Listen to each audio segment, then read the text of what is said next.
ज्ञान मापी में भी बढ़ चढ़ के संतों का एक बैठक भी किए और उस बैठक में एक अच्छा संदेश, धार्मिक संदेश भी गया और आज कॉरिडोर भी बन के तैयार होता नजर आ रहा। तो हम ये जो नगर निगम की जो नोटिस है, इसको आप संत समाज किस नजर देखते हैं? ये बड़ा ही दुर्भाग्यपूर्ण है इस देश में, जहाँ उत्तर प्रदेश में मुख्यमंत्री योगी आदित्यनाथ जी महाराज की सरकार है, तो वहाँ पर इस प्रकार की गतिविधियां ये बहुत ही दुर्भाग्यपूर्ण है।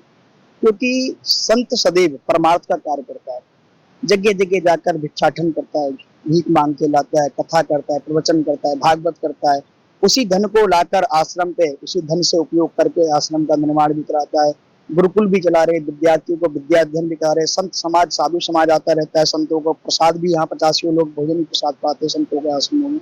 और उस प्रकार यहाँ पर टैक्स वसूलने का कार्य, टैक्स के लिए नोटिस भेजना, पूर्ति का उल्टा चोर कोतवाल को डांटे, ये वाली कहानी हो रही है कि यहाँ पर जो एक तरफ मस्जिद में यहाँ कोई टैक्स नहीं ले जाता, जहाँ पर वहाँ के मौलवियों को तनख्वाह दी जाती हो, और एक तरफ उत्तर प्रदेश की सरकार में संतों के साथ इस प्रकार से दुर्व्यवहार करना, दोहरी नीति अपनाना, ये बहुत ही दुर्भाग्यपूर्ण है। इस विषय पर भाजपा सरकार को चिंतन करना चाहिए और चिंतन करके इसको पूर्णता से टैक्स को समाप्त कर देना चाहिए।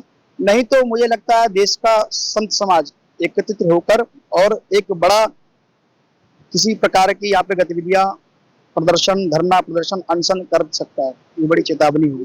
काशी के लगभग कितने मठों को ये नोटिस इनकी देना की गई?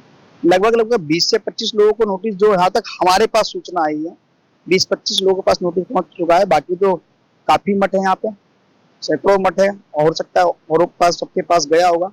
लेकिन जिस प्रकार से गतिविधियां हो रही है, एक हमारी सरकार होकर हमें हमारे साथ ही इस प्रकार की गतिविधियां, ये असहनीय है। इसको थोड़ा सा सरकार पे बदलाव करना पड़ेगा सर। आप ये जो नगर निगम का जो टैक्स जो मठों पे लगाया गया, सरकार से आप क्या मांग करते हैं और क्या मांग नगर निगम से करते हैं, और अगर ये नहीं करते तो संत समाज फिर क्या कर रही है? देखिए, सरकार से और नगर निगम से सभी से यही मांग है संत समाज की कि पूर्णता से, चाहे जल टैक्स हो, चाहे वो मकान का टैक्स हो, चाहे वो कोई भी टैक्स हो, उस पर पूर्णता से विराम कर देना चाहिए।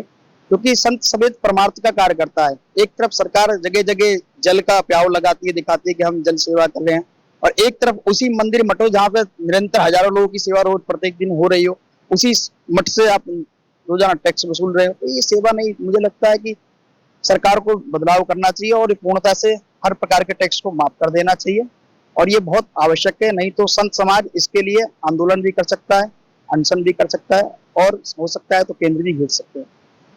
सरकार